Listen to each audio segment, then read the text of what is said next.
Welcome to this explainer on the Clear Path Discipleship Framework. Today, we're diving into a really vital shift in leadership, moving a community's focus from simply handing out great information to facilitating true, lasting spiritual formation. You know, if you've ever felt like your community is learning a whole lot, but maybe not transforming at that exact same pace, you are definitely in the right place. We're going to unpack exactly how to build a pathway that forms genuine disciples. Okay, let's jump right in. We have to start by naming the elephant in the room. As the source material points out, leaders today are teaching an incredible amount of top-notch biblical material. I mean, the sermons are polished, the classes are completely full, the resources are downloaded constantly, but we really have to stop and ask ourselves a very direct question here. Are we actually making mature disciples who follow Jesus in their daily lives, or are we literally just gathering a really well-informed audience? Because there is a massive difference between a crowd that just absorbs information and an apprentice whose life is actually being transformed. And the research on this reveals a stark and honestly pretty sobering reality. Wrap your head around this. Fewer than 5% of U.S. churches actually have a reproducing disciple-making culture. Think about that for a second. 95% are missing the mark. This massive discrepancy between what we want to happen and what's actually happening is what's known as the discipleship gap. So let's dive into section 1, the discipleship gap. How do we end up with this massive gap? Well, it primarily happens when we lean way too heavily on teaching and information delivery, but we don't provide any intentional structure for formation. We're teaching without forming.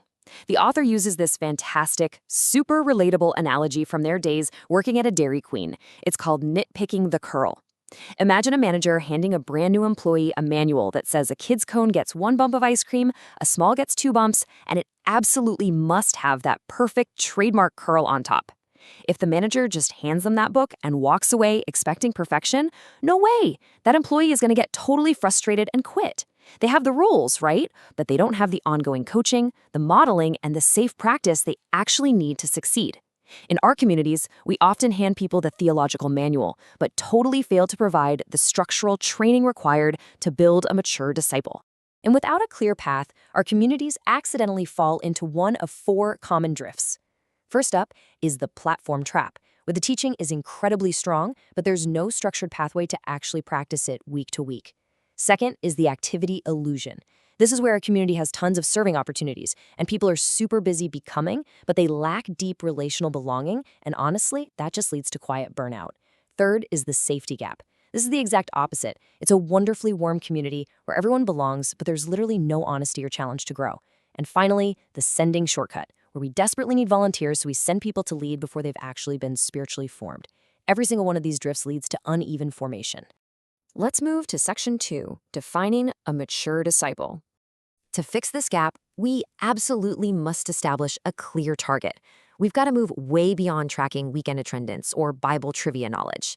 The framework defines a mature disciple through 3 clear outcomes: know, live, and share. First, they know the word. But actually, scratch that. It's not just intellectual data, it's knowing Jesus relationally. Second, they live the word. This is about obedient faith in everyday life, choosing faithfulness in the small, unseen moments, not just on the weekends. And third, they share the word with the world. This is the natural overflow of a transformed life, both by encouraging the core community and bearing witness to the outside world. Know, live, share. That's the target. Which brings us to section 3, the environment of formation.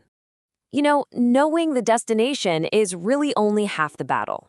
Getting people there requires an environment where true growth can actually happen. Healthy discipleship lives right in the tension between 2 incredibly powerful forces: belonging and becoming. Belonging is where people feel safe, accepted, known, and loved. It's the assurance that you can show up totally messy. Becoming, on the other hand, is the ongoing call to maturity. It's where people are challenged, stretched, equipped, and eventually sent out. You literally need both to create a healthy environment. But what happens when those forces are out of balance?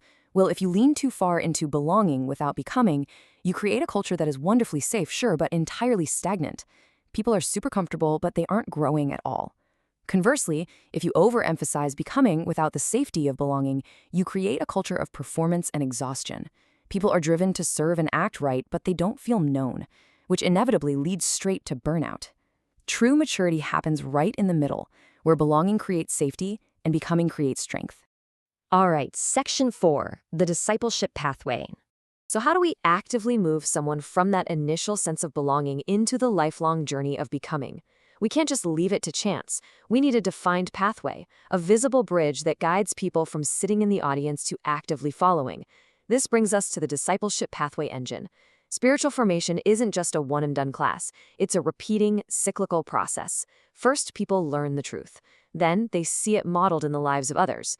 Next, they live it out themselves through guided practice. And finally, they share it to help others follow.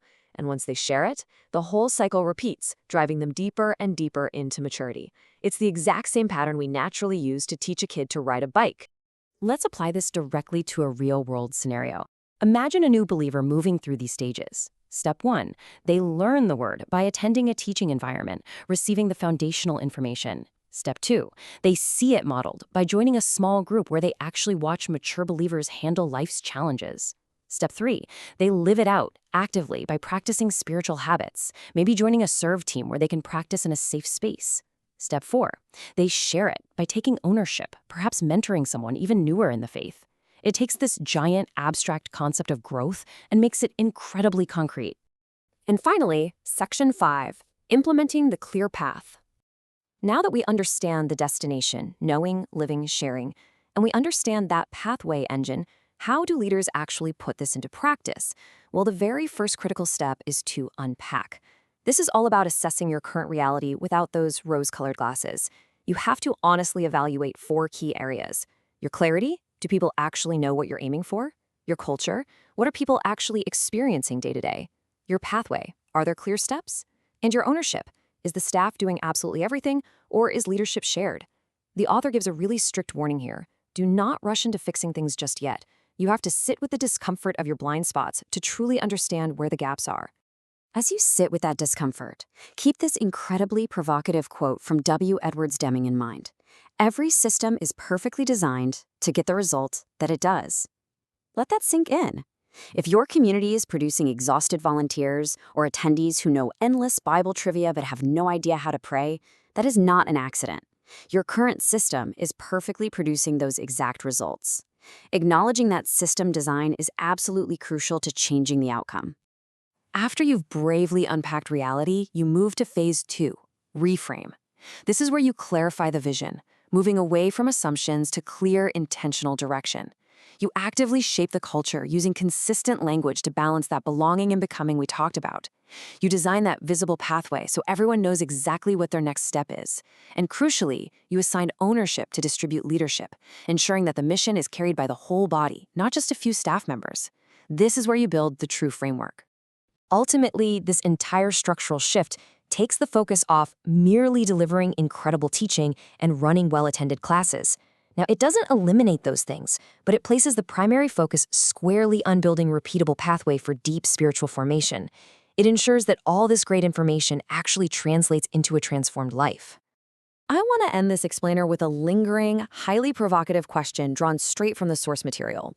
It's really meant to help you reflect on the true, real-world impact of your discipleship culture. Ask yourself, if your community disappeared tomorrow, would anyone outside of it even notice a difference? Are you just hosting an audience, or are you forming disciples whose lived-out faith is visibly, tangibly impacting the world around them? It's a challenging thought to leave you with, but an absolutely necessary one. Thanks so much for joining me for this explainer.